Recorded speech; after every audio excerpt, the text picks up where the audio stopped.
Bonjour, bonjour à tous. Bienvenue dans votre émission internationale avec RFI et le journal Le Monde. Très heureuse de vous retrouver. En 7 ans, plus de 400 000 personnes sont mortes en Syrie, victimes notamment de crimes de guerre et de crimes contre l'humanité. Notre invitée, Catherine Marquet-Huel, a été juge. Elle a été choisie il y a un peu plus de 6 mois par les Nations Unies pour réunir des preuves qui permettront peut-être un jour que les auteurs de ces crimes soient traduits en justice. Mercredi dernier, cette magistrate a envoyé son premier rapport aux Nations Unies. Pour ouvrir ce magazine, je vous propose d'écouter ces témoignages d'anciens prisonniers syriens. Ils racontent la torture et leurs conditions de détention. Il y avait un détenu de Damas. Il l'emmenait 2 fois par jour pour l'interroger et il ne lâchait rien. Au bout d'une semaine d'interrogatoire, il est revenu couvert de sang. Sa peau, il suffisait de la toucher et elle se détachait. C'était une torture horrible. J'ai rencontré un détenu âgé de 15 ans qui était là depuis 9 mois. Il n'avait que la peau sur les os, aucun muscle, juste les os. On pouvait voir sa cage thoracique. Ça s'appelle Shabeh.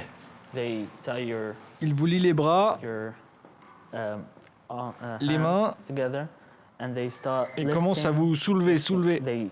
Il vous soulève en se servant d'une sorte de corde, et il continue à soulever jusqu'à ce que votre corps soit tout droit.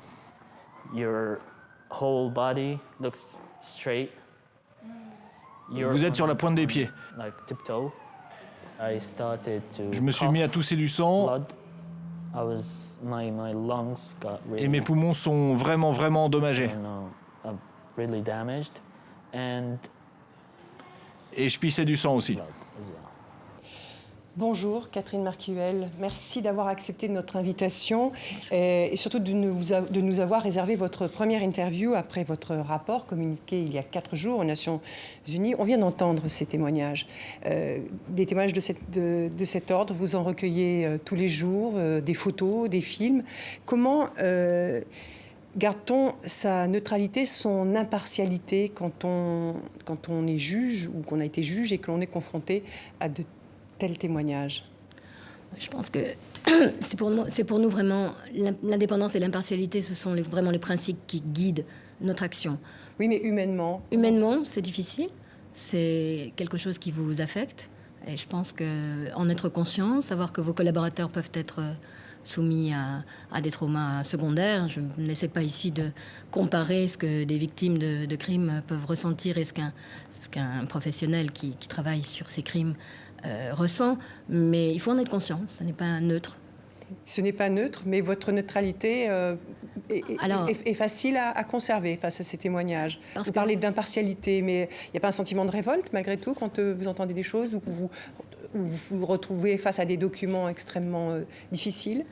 L'impartialité, c'est la raison d'être. Si nous commençons à aborder ce travail qui nous a été confié par l'Assemblée générale en prenant parti, pour ou contre certaines des personnes qui ont pu être déclarées par tel ou tel organe d'établissement de fait responsable, c'est la fin de notre travail. Notre travail, c'est de partir des preuves, des éléments d'information qui peuvent nous permettre d'identifier des preuves, de les collecter, de les authentifier, de les préserver, c'est un point très important, de les analyser et à partir de là, de constituer des dossiers qui pourront aider les enquêtes et la poursuite des crimes.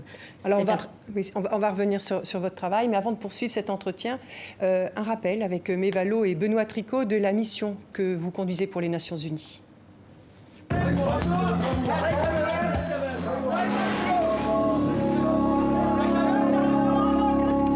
Bombardements intensifs contre des hôpitaux, des écoles ou des convois humanitaires, attaques à l'arme chimique, exécutions sommaires, enlèvements, tortures, viols.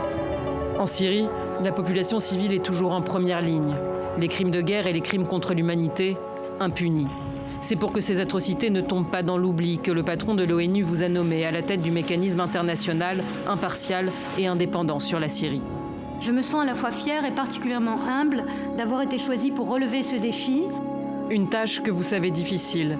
Mais votre expérience auprès du tribunal pénal international pour l'ex-Yougoslavie, des chambres extraordinaires des tribunaux cambodgiens ou encore de la mission des Nations Unies au Kosovo a fait de vous une experte de la justice internationale et de la barbarie en temps de guerre. Sauf que cette fois, vous travaillez sans savoir par qui, où et quand ces crimes seront jugés.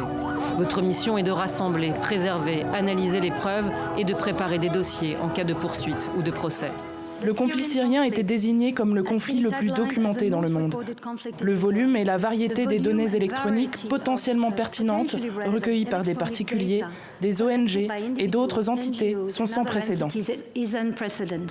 Des témoignages, des vidéos, des photos à partir desquelles la commission d'enquête internationale de l'ONU, créée en août 2011 au début du conflit, a rédigé une quinzaine de rapports, mettant en cause aussi bien le régime syrien que les rebelles et les djihadistes. Génocide, crimes contre l'humanité, crimes de guerre, violation des droits de l'homme, violation continue et volontaire du droit international humanitaire. Ce non-respect des normes internationales et des notions fondamentales de l'humanité ne doit pas continuer à être négligé. Au moment de prendre vos fonctions, vous disiez vouloir aller vite. Il y a 4 jours, vous avez remis votre premier rapport sur l'enfer syrien. Catherine Marquihuel, Sophie Malibaud de RFI et Christophe Ayat du journal Le Monde nous ont rejoints. Alors, ce nouveau mécanisme que vous dirigez n'est pas un tribunal. À qui allez-vous remettre vos dossiers quand ils seront bouclés? À quel procureur? Alors, nous pourrons les remettre, nous pourrons les remettre à des procureurs nationaux, régionaux ou internationaux en fonction de l'évolution de la situation et de la disponibilité d'instances internationales ou régionales dans le futur. Aujourd'hui, il n'existe pas de tribunal pénal international et la Cour internationale de justice n'a pas pu être saisie. C'est exact. Donc, nos interlocuteurs, la première réponse, si vous voulez, pour transmettre des dossiers actuellement ou des éléments de preuve, sans parler de dossiers complets, ce sont les juridictions nationales. Catherine Marquihuel, en quoi consistait le premier rapport que vous avez remis? C'était quoi exactement? C'est un rapport d'activité? Ce sont des dossiers déjà? Ce rapport n'est pas public encore, mais c'est l'occasion d'un bilan. 6 mois après avoir pris la direction de ce mécanisme, c'est l'occasion à la fois de présenter la vision que j'ai de notre mandat, que nous avons testé pendant 6 mois, vraiment, de manière régulière, ajustant la vision à la réalité.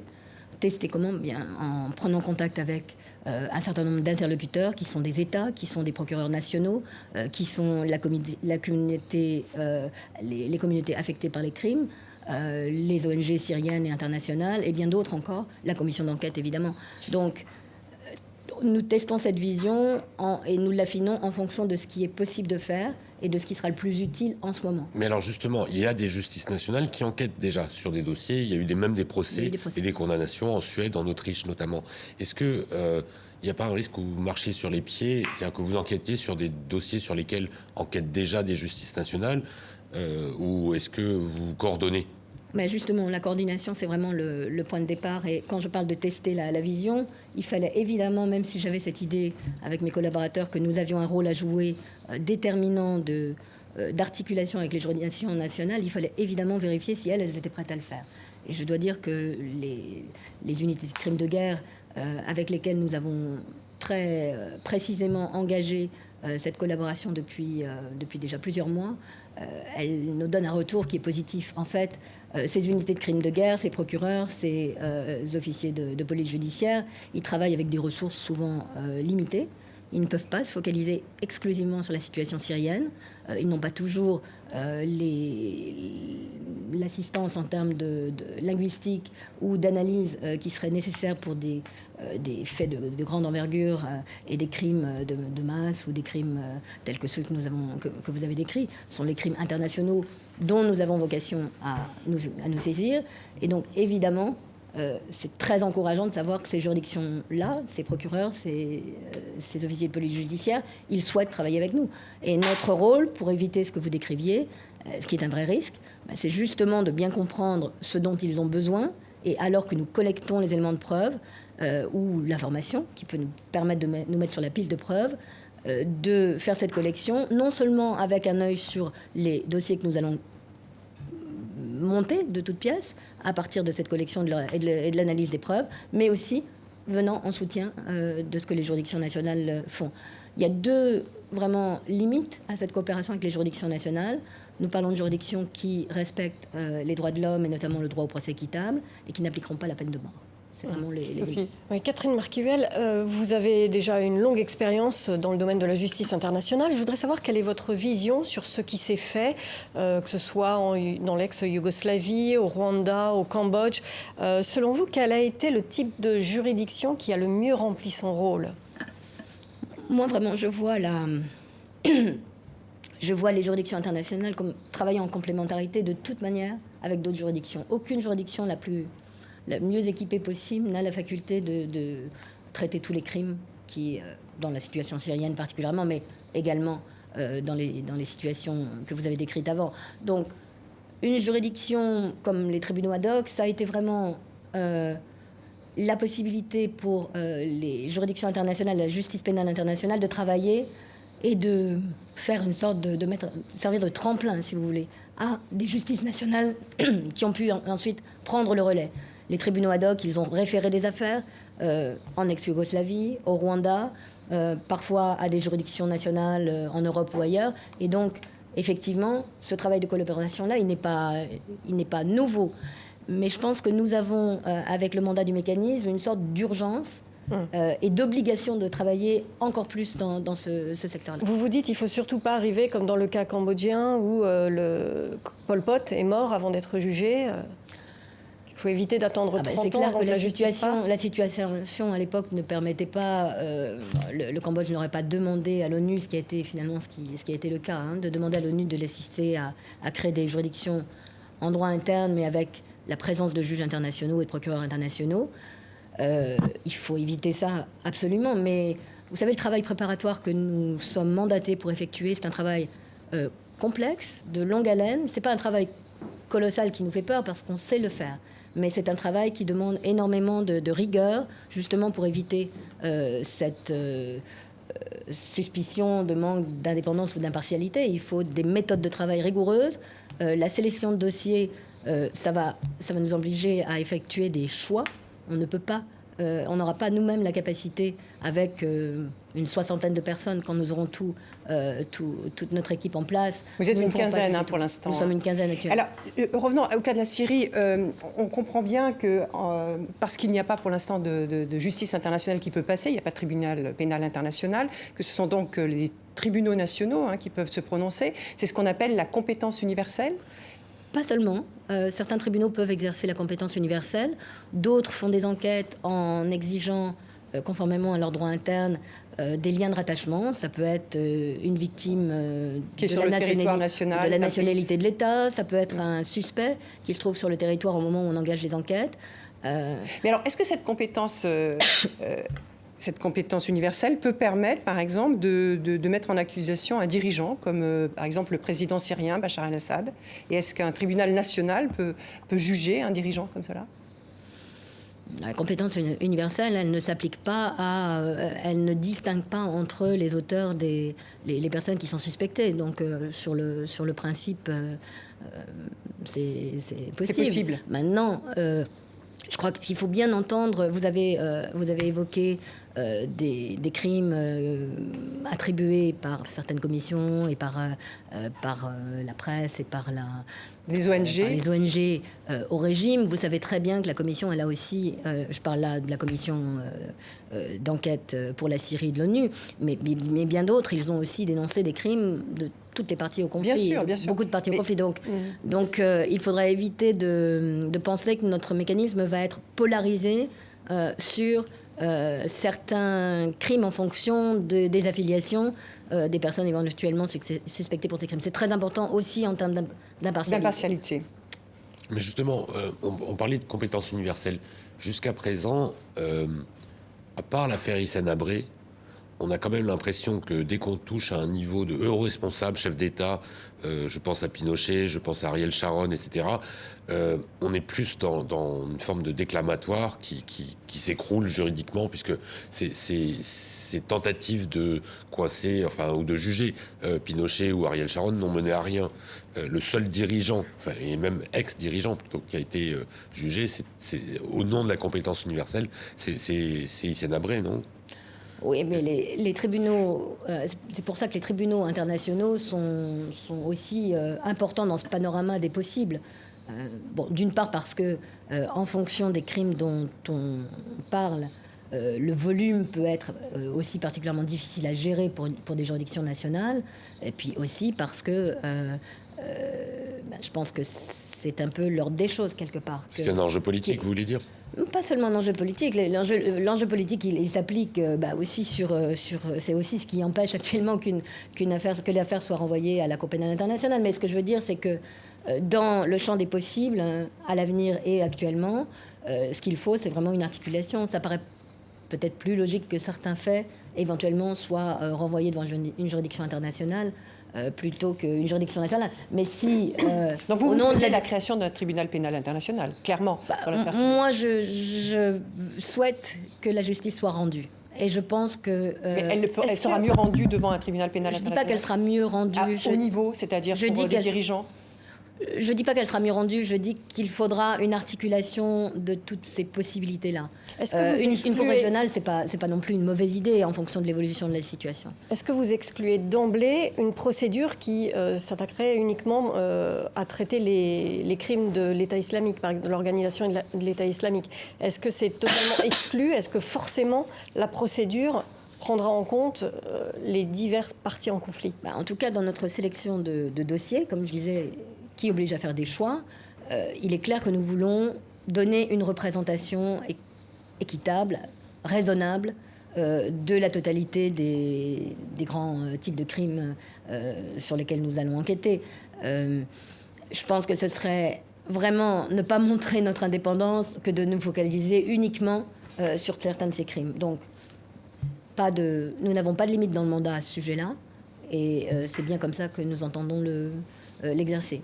Alors, la commission d'enquête sur la Syrie a souligné dans un de ses rapports que l'an dernier, que la bataille d'Alep, entre juillet et décembre 2016, avait donné lieu à d'innombrables crimes de guerre, à la fois commis par le régime et aussi par l'insurrection. Elle met en cause également un État comme la Russie, qui a bombardé des hôpitaux, des écoles, des marchés, faisant des centaines de morts.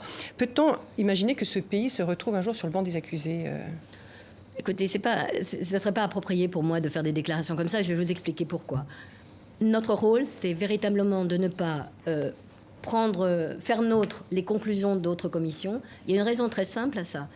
Notre travail, c'est véritablement d'utiliser les standards, les méthodes de travail du droit pénal. Et vous savez très bien, l'opinion publique, un article très fouillé journalistique, une commission d'enquête applique des critères et des méthodes de travail qui sont différentes, qui ne sont pas l'apanage du droit pénal.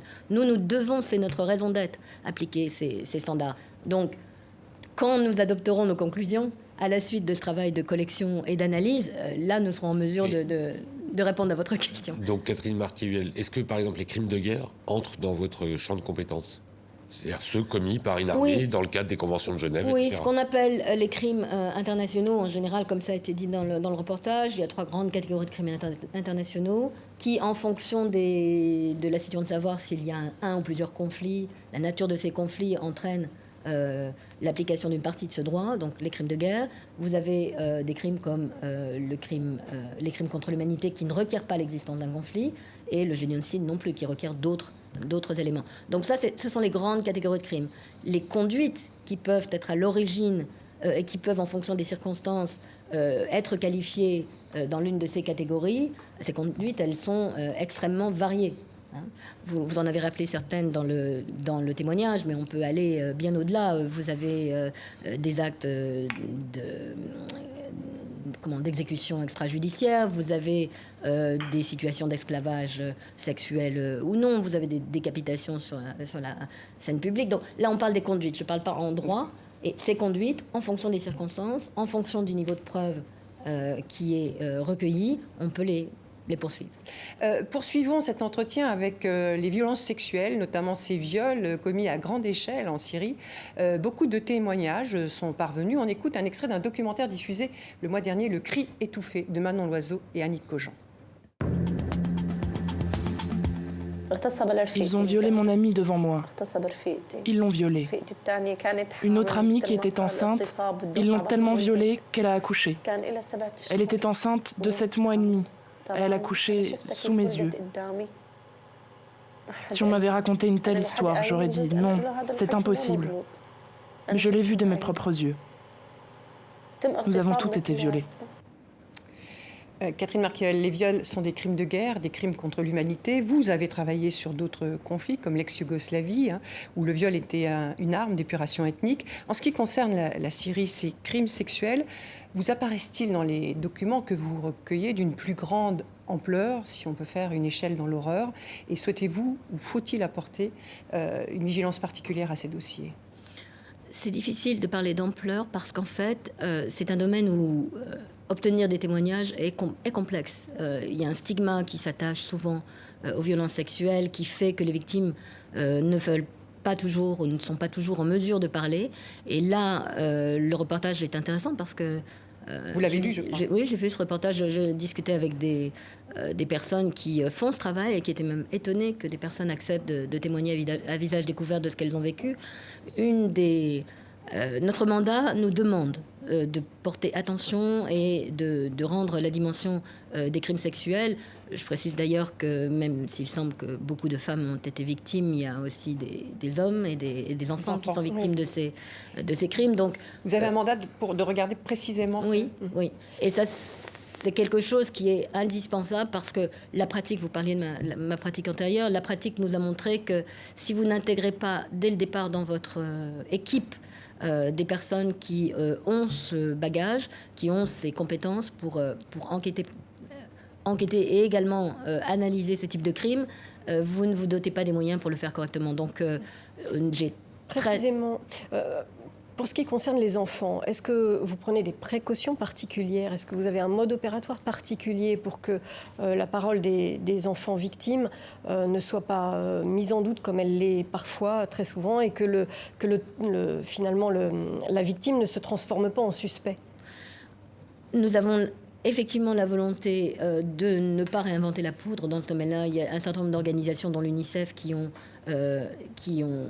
établi des politiques qui sont recommandées pour entendre les enfants. Et je pense que c'est important que nous prenions en considération ces documents, que nous discutions avec des personnes qui, en Syrie ou autour de la Syrie, ont la possibilité d'entendre les enfants et que nous puissions effectivement développer une approche qui soit adaptée.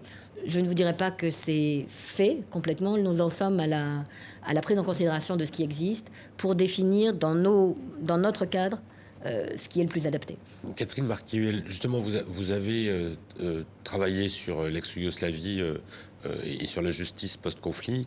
Je pense aussi au Rwanda. Quel bilan tirez-vous de ces 2 tribunaux spéciaux dans ce domaine précis-là? C'est-à-dire, est-ce que la dimension des crimes sexuels a été assez traitée ou pas assez de votre point de vue?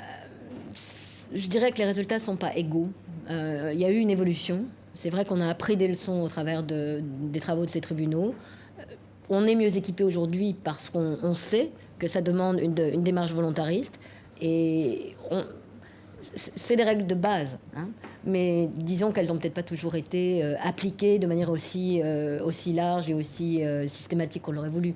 Donc, ces tribunaux ont montré que c'était possible, montré qu'il y avait des choses à améliorer, et notre travail à nous, c'est de ne pas commettre d'erreurs à ce niveau-là, d'essayer de partir de ces constats et en réalité, vous êtes quasiment en train de mener une instruction. Alors, bon... Vous êtes à mi-chemin on nous a décrit comme un organe de quasi-poursuite. D'abord parce que l'instruction, à part dans quelques pays, dans la France, c'est pas un système qui est généralisé. Mais ça n'existe pas dans le droit anglo-saxon. Ça n'existe pas dans le droit anglo-saxon. Et puis, à l'exception du tribunal pour le Cambodge, où il y avait des juges d'instruction. Ça n'était pas non plus l'apanage des tribunaux ad hoc. Mais ce qui est très important, c'est que même si on est un organe de quasi-poursuite qui s'arrêtera au moment où il s'agirait de rendre des actes d'accusation, nous ne les rendrons pas, mais qui fait tout le travail préparatoire et notamment l'analyse nécessaire pour qu'un procureur gagne du temps quand il recevra nos dossiers. Ce travail-là, en fait, il nous permet de le faire en intégrant ce que sont les principes d'une instruction, c'est-à-dire rechercher les éléments à charge et à décharge, les analyser et leur donner toute la dimension nécessaire. Je vais vous donner un autre exemple. Ça veut dire que vous êtes tout de même favorable à ce qu'il y ait une instruction et à avoir une juridiction internationale qui fonctionne selon ce principe de l'instruction. C'est-à-dire que, en fait, l'enquête se fait avant et pas pendant le procès. Oui, de toute manière, si c'est une instruction par un juge d'instruction ou si c'est une instruction par un procureur, l'enquête se fait avant le procès. Oui. Si on attend le procès pour faire l'enquête, on sait à quelle catastrophe ça aboutit. Il y avait des tiraillements au Cambodge là-dessus. C'est une situation politique compliquée, le Cambodge, donc effectivement. Alors, si vous permettez, on va aller sur un autre dossier dont vous allez nous dire comment vous en saisissez. C'est parmi les crimes de guerre et les crimes contre l'humanité, il y a eu notamment l'utilisation, et il y a encore récemment l'utilisation d'armes chimiques. Alors vous, comment allez-vous documenter sur ces dossiers-là? Comment allez-vous vous documenter? Et alors, c'est des crimes qui ont été commis des deux côtés.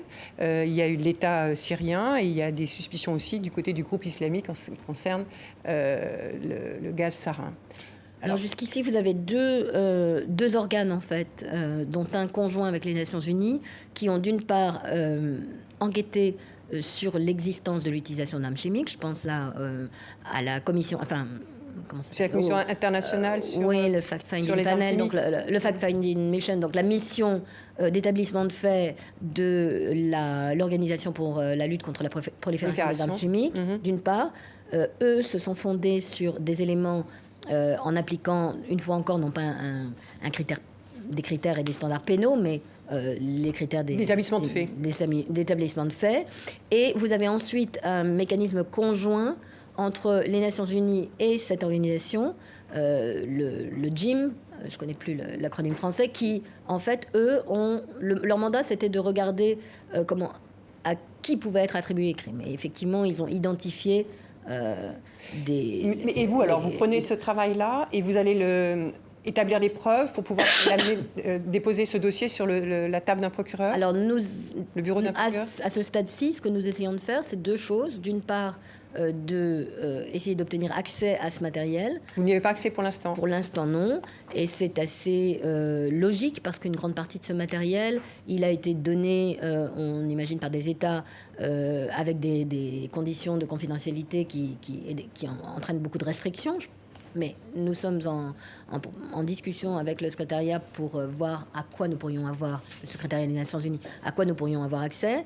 Et puis, en parallèle, puisque ça c'est un processus dont nous ne connaissons pas le résultat, nous approchons individuellement certains États dont nous imaginons qu'ils ont pu recueillir ce type de preuves et nous essayons de les inciter à nous les communiquer. Est-ce que vous pensez avoir un effet dissuasif? L'existence de votre mécanisme, est-ce que vous pensez que ça peut être dissuasif? Et comment vous réagissez au fait qu'aujourd'hui on parle encore de l'utilisation récente d'armes chimiques, de gaz sarin, notamment dans la bouche du secrétaire d'État américain à la Défense? Vous savez, c'est difficile de parler d'effet dissuasif en matière... Ça peut avoir un effet dissuasif, la poursuite, l'établissement de dossiers, évidemment. C'est aussi en partie pour ça qu'on le fait. Mais on est bien placé, les professionnels de la justice internationale, pour savoir que ça n'a jamais empêché la commission continue de crimes. L'exemple de la Syrie est un bon exemple. Souvenez-vous, le tribunal pour l'ex-Yougoslavie était déjà établi, avait commencé, alors que le conflit faisait encore rage, ses travaux. Et Srebrenica, les événements de Srebrenica, le génocide est arrivé. Oui. Donc, il faut être prudent pour parler d'effets dissuasifs. Moi, ce que je dirais, c'est que dans le choix de certains dossiers, il y a une dimension que nous avons la volonté, effectivement, de prendre en considération. C'est est-ce qu'éventuellement, monter un dossier sur ce type de crime-là peut avoir un effet dissuasif? Mais Catherine Marquivel, il y a eu tellement de crimes commis en Syrie. Je sais pas, on parlait du chimique, mais il y a les bombes barils, il y a etc., la torture, etc. Que sur lesquels vous allez vous concentrer? Parce que sinon, c'est infini. Enfin, il y a du travail pour des dizaines d'années. C'est impossible et ce serait très malhonnête de donner l'impression que nous allons traiter tous les crimes, mais c'est en partie mon intérêt à participer à votre émission, c'est-à-dire de pouvoir informer le public et les communautés concernées de ce que ça ne serait pas possible. Donc il faut faire des choix, une sélection de dossiers en coopération avec ce qui se fait actuellement au niveau national, mais aussi pour les dossiers que nous allons traiter et qui auraient, le cas échéant, vocation à être transmis à des juridictions régionales ou internationales. Ces critères, ces éléments que nous allons prendre en considération, ils vont se baser sur la sérieuxité des crimes, évidemment, la capacité de les étayer, mais aussi la volonté de donner, comme je le disais tout à l'heure, une représentation suffisamment fiable et raisonnable de l'ampleur des crimes, des origines éventuelles. Alors prenons un exemple très précis. Par exemple, il y a eu ces crimes perpétrés en série contre la communauté yézidi. C'est une minorité qui est très présente en Irak. Il y a eu des milliers d'entre eux, notamment des femmes, qui ont été déportées, vendues comme esclaves en Syrie. Cette communauté, elle demande la reconnaissance devant les tribunaux du caractère génocidaire des exactions commises contre elle. Est-ce que vous allez vous saisir de ce dossier et comment on établit les preuves, les éléments d'un génocide, comme dans ce cas-là précis? Alors moi, je vais être très prudente sur les qualifications, parce qu'on saute très très vite à des conclusions, et une fois encore, nous n'irons pas faire nôtre les conclusions rendues par d'autres. Nous ferons notre propre analyse sur la base des éléments de preuve, non seulement qui ont pu être pris en considération par les entités qui ont rejoint ces conclusions-là, mais aussi d'autres, puisque nous avons cette vocation à collecter très large. Mais par exemple, sur ce dossier, vous allez alors, je ne vais pas instruire, mais en tout cas travailler, établir un dossier. Je ne vais pas vous donner aujourd'hui d'indications, des dossiers précis, comme je l'ai dit. Ce que nous avons fait jusqu'à présent avec mon équipe, c'est de réfléchir aux critères. Qu'est-ce qui nous permettra d'avoir une approche défendable, qui montrera que nous avons agi de manière impartiale et indépendante.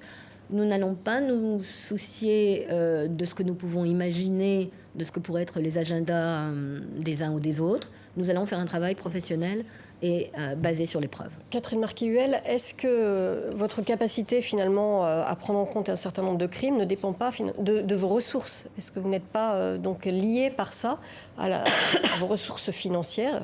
Et comment est-ce que ça se passe? Comment vous cultivez votre indépendance de ce point de vue-là?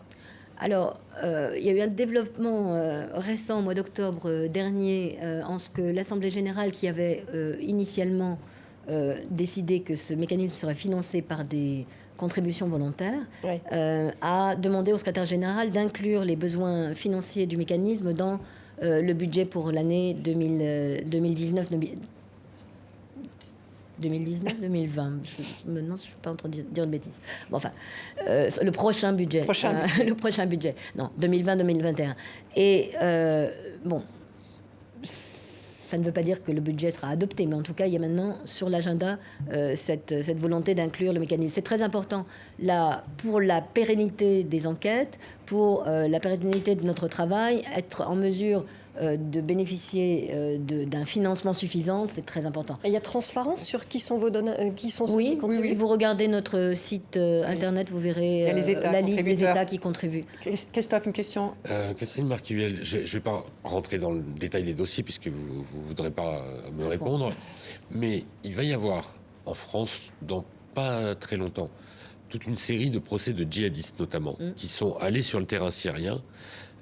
Est-ce que vos enquêtes peuvent contribuer à nourrir les dossiers qui seront présentés lors de ces procès, sachant que ça s'est passé sur le terrain syrien, que la justice française a des moyens limités et pas forcément les sources dont vous disposez?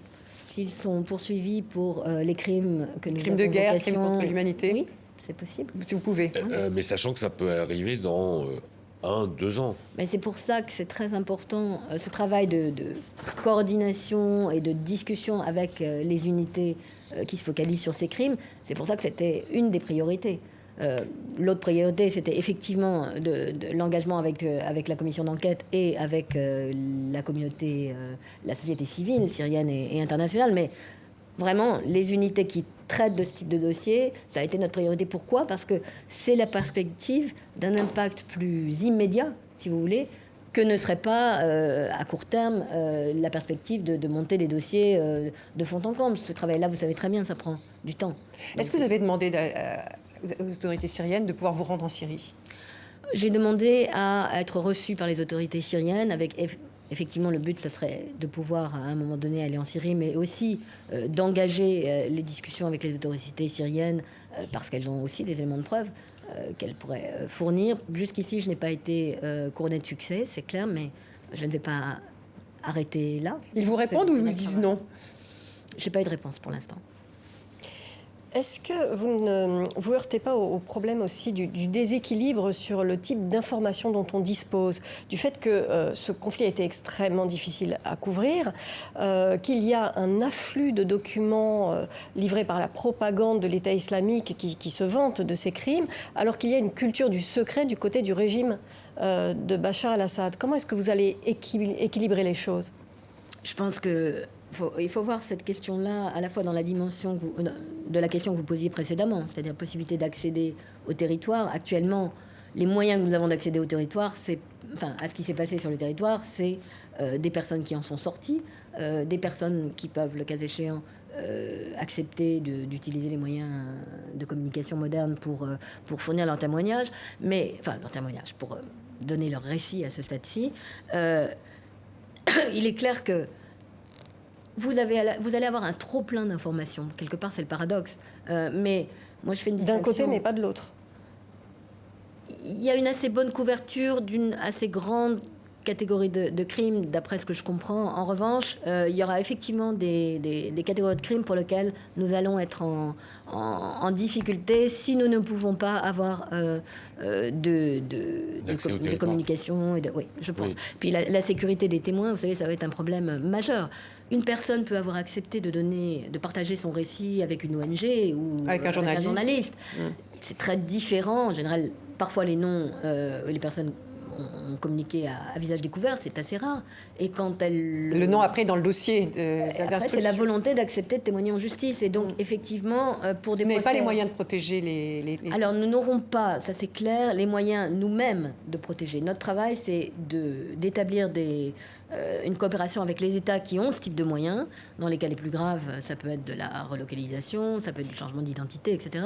Dans d'autres cas, ça peut être les mesures classiques qu'on apporte dans les crimes où les personnes les personnes qui viennent témoigner sont éventuellement en situation de risque autour du procès. Donc notre travail, c'est de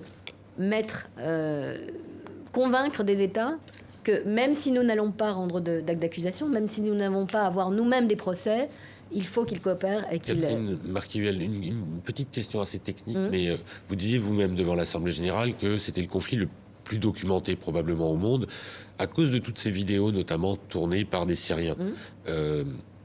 Qu'est-ce qu'elles deviennent, toutes ces vidéos ? Parce qu'elles sont mises en ligne, elles disparaissent dans le cyberspace. Vous faites quoi ? Vous les stockez ? Est-ce que vous les analysez pour savoir quand elles ont été tournées, leur véracité, etc. Et est-ce qu'elles peuvent servir de preuve ? Je vais vous donner 3 éléments de réponse là-dessus. Le premier élément de réponse, c'est que, comme vous le savez, un certain nombre des grandes firmes qui mettent qui sont les serveurs ou qui reçoivent ces vidéos, elles ont des obligations qui leur imposent de retirer certains des matériaux quand ils sont susceptibles d'être un encouragement à la commission de crimes ou avoir des contenus inacceptables. Notre travail, c'est de travailler avec eux pour que ces documents, quand ils sont enlevés, soient préservés et que nous puissions y avoir accès. Vous avez obtenu satisfaction là-dessus ? Je serai dans la Silicon Valley la semaine prochaine, pour discuter de certaines de ces questions avec un certain nombre de ces firmes. Il y a déjà eu des discussions et je pense que c'est très important. Il y a une prise de conscience par ces entreprises que ce matériel, pour répondre à votre dernière question, peut servir de preuve. Je ne suis pas sûre que c'était nécessairement évident au départ, mais il y a eu des affaires, notamment la Suède a jugé une affaire sur la base de vidéos, notamment de décapitation. Il faut être prudent. Il y a des systèmes juridiques où ça pourrait être plus compliqué, mais je pense que c'est évidemment possible. Pour poursuivre cet entretien, Catherine Marquivel, je voudrais vous faire entendre cette réaction de Carla Del Ponte. Elle a été procureure générale du Tribunal international pour l'ex-Yougoslavie. Elle était surtout membre de la commission d'enquête indépendante de l'ONU sur la Syrie, dont elle a démissionné en août dernier. Voici ce qu'elle a dit de la commission. On écoute. Cette commission est ridicule. Nous en sommes à la 7e année et nous n'avons rien fait. Donc quel est l'intérêt ? Je démissionne, mais plus par provocation, comme un appel au secours pour les victimes de cette injustice. En Syrie, elles sont nombreuses et j'en ai moi-même beaucoup rencontré. C'est la volonté politique qui manque. Et sans volonté politique, on ne fait rien. Vous avez dit, Catherine Marquivel, que vous compreniez la frustration de Carla Del Ponte, mais vous allez la tester, cette volonté politique, quand vous allez remettre vos dossiers à des procureurs? Je pense que les procureurs ne sont pas des membres de la vie politique des pays. Ils agissent avec des règles éthiques et professionnelles leur rôle n'est pas de nécessairement répondre aux attentes des politiques. Mais la réalité, la volonté, la capacité de pouvoir poursuivre, oui, évidemment, on sera confronté à cette réalité-là. Est-ce que vous ne risquez pas d'arriver relativement facilement à incriminer les exécutants des bases œuvres et avoir du mal à remonter la chaîne de commandement ? Il y a tout un travail de ce qu'on appelle le lien entre les crimes. Bon, ce qui est clair, c'est qu'il y a plus actuellement de travail qui a été fait pour documenter l'existence des crimes eux-mêmes. Mais il y a aussi du travail qui a été fait pour documenter les liens. Et nous, c'est vraiment, si vous lisez les termes de référence de notre mandat, c'est véritablement sur ces vides au niveau de la preuve entre les crimes.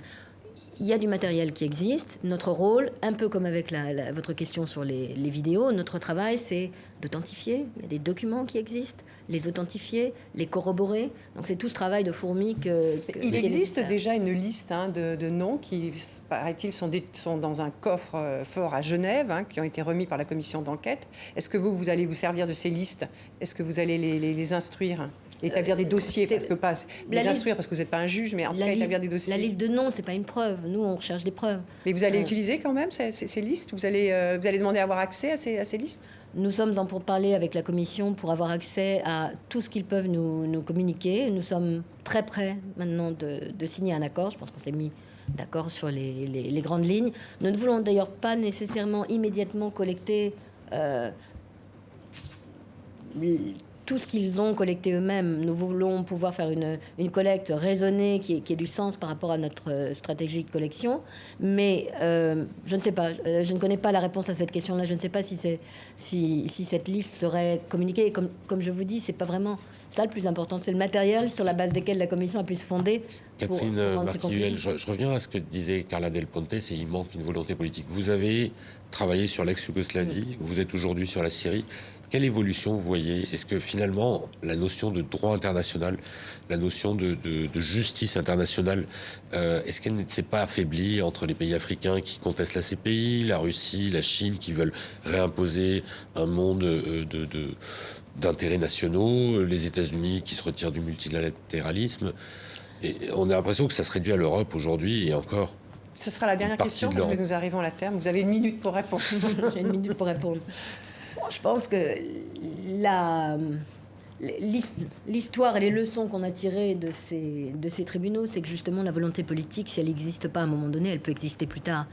Qui aurait parié une seconde sur le fait que Slobodan Milosevic se retrouverait dans le dock, des personnes comme messieurs Karadzic ou Mladic, à un moment donné, c'était pas envisagé, ou des généraux croates. Ça a été très long pour arriver à ce type de coopération-là. Donc moi, je suis optimiste. Si je fais ce travail, c'est parce que je crois que nous pouvons préparer ce travail de longue haleine qu'il faut faire. Nous pouvons aussi être efficaces à court terme en soutenant les efforts nationaux. Et puis, il faut un brin de foi en la volonté que la politique. Justice passera. Voilà. Totalement.